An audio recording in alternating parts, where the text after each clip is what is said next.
त्याचा एक ज्येष्ठ साथीदार म्हणून त्यांच्या सोबत आहे. अनेक वर्षापासून गेली 30-40 वर्षापासून पत्रकारिता आवडीनं करणारी मंडळी मी या ठिकाणी पाहतो आहे. कळंबमध्ये, धाराशिवमध्ये, मराठवाड्यामध्ये ज्यांच्या नावाचा गवगवा त्यांनी स्वतः त्यांच्या कर्तृत्वातून निर्माण केलेला आहे, अशी सगळे प्रियजन आहे. या ठिकाणी जी संपूर्ण सत्कार मूर्ती आहे, या सर्वांचंच कौतुक आहे. सगळ्यांची नावं घेणं शक्य नाही. इतकी ही सगळी 5-25, 30-40 जणांची ही सगळी मंडळी आहे. सगळ्यांचा आपापल्या लिखाणामध्ये दबदबा आहे. सगळ्यांचा आपापल्या लेखणीमध्ये एक दमदारपणा आहे. सगळ्यांच्या लेखणीमध्ये कष्टकरी, उपेक्षित, महिला, दलित, अन्यायग्रस्त, अल्पभूधारक शेतकरी, आत्महत्याग्रस्त शेतकरी यांच्या बद्दलचा नियमित कळवळा आहे. मराठवाड्यातल्या गोरगरिबांच्या प्रश्नांचा प्रवक्ता हा इथला पत्रकार आहे.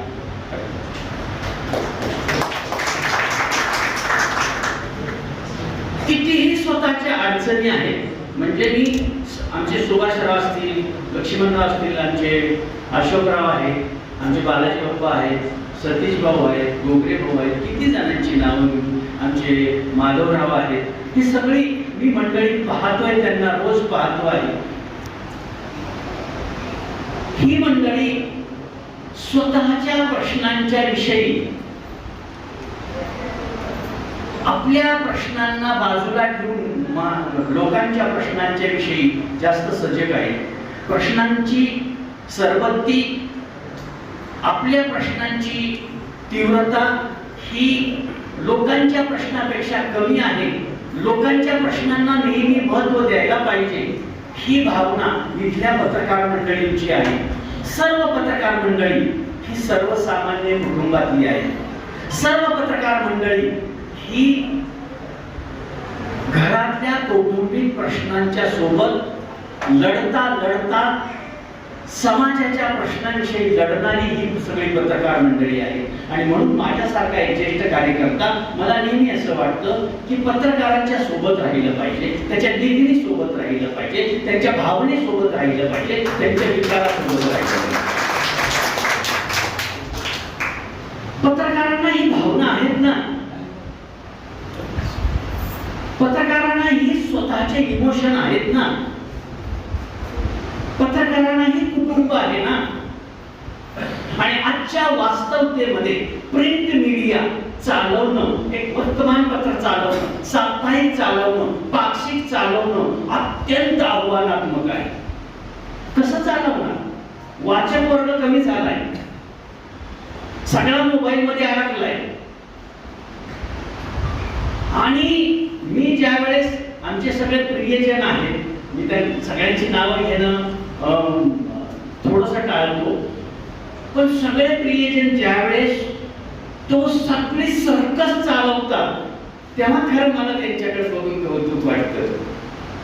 बातम्या गोळा करायच्या, मग त्या बांधायच्या, मग त्या व्यवस्थित आखीव रेखीव करायच्या, मग त्या प्रिंटिंगला पाठवायच्या. प्रिंटिंग वाला म्हणतो मागची उधारी दिलेली नाही अजून, आता पुढचा कसा अंक छापू, असू द्या तेवढं माझ्याकडे बघा.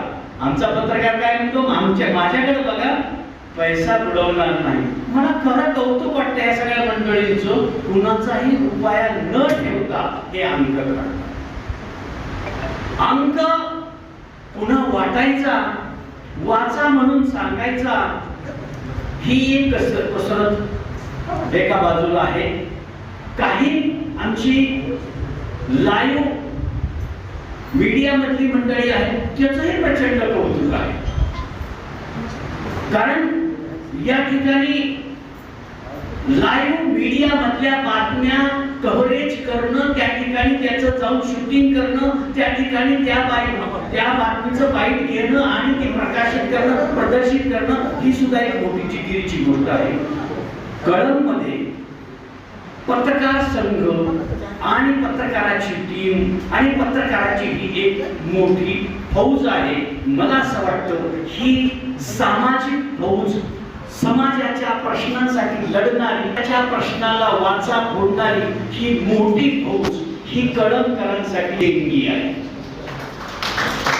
इतकी पत्रकारांच्या कदाचित दुसरीकडे आहे की नाही मला माहिती नाही, पण प्रश्नांच्या विषयी बोलणाऱ्यांची संख्या कळंब तालुक्यामध्ये, कळंबच्या गावागावाच्या परिसरामध्ये, शहराच्या ठिकाणी, ग्रामीण भागामध्ये ही फौज आहे. आणि म्हणून कळंबच्या प्रश्नांच्या विषयी लवकर त्याला वाचा फोडते.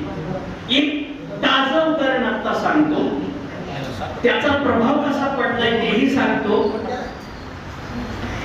या ठिकाणी लातूर कल्याण जनकल्याण महामार्ग सरकारने घोषित केला. तो महामार्ग लातूर वरून सर केज मार्गे, मांजरसुंबा मार्गे पुढे जाणार होता. आमच्या प्रियजनांना, काही सामाजिक भावना, सद्भावना असणाऱ्या मंडळींना असं वाटलं की हा मार्ग कळंब पासून गेला पाहिजे, कळंब